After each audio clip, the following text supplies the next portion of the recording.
स्वागत है आप सभी लोगों का। एलडीसी भर्ती परीक्षा के मैथ्स का सॉल्यूशन अपन देख रहे हैं। देखो अपन को एक त्रिभुज के 3 शीर्ष दे रखे हैं और उसका एरिया पूछा है। तो एरिया निकालने के लिए आपको ये मैट्रिक्स या एक फॉर्मूला होता है, दोनों में से जो भी आपको याद है उससे आप कर सकते हो।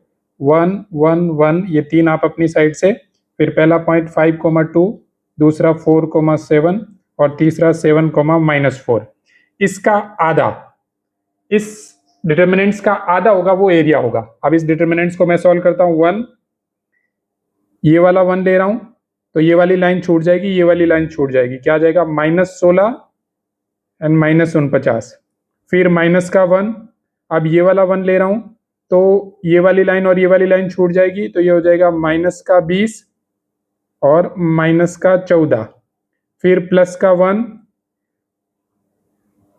प्लस का 35 और -8। इस तरीके से आ जाएगा। अब देखो इसको सॉल्व करते हैं। तो जैसे ही आप इसको सॉल्व करोगे तो ये कितना आ जाएगा, -65, फिर ये हो जाएगा -34 प्लस का, ठीक है, और यहां बच जाएगा प्लस का 27, ठीक है। अब जैसे ही आप इसको सॉल्व करोगे तो ये यहां से बच जाएगा -4। अब एरिया -4 तो हो नहीं सकता, तो इसको +4 कर देंगे, और एक ये 1/2 बाहर बचा हुआ है, तो ये 1/2 के इसका आंसर क्या हो जाएगा, 2 स्क्वायर यूनिट, ठीक है।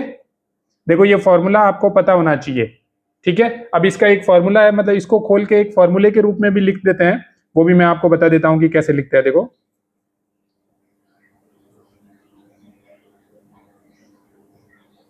इसी चीज को आप खोल के अगर फॉर्मूले के रूप में लिखोगे तो ये फॉर्मूला ऐसे लिख दोगे, 1/2 x1 y2 - y3 -x2,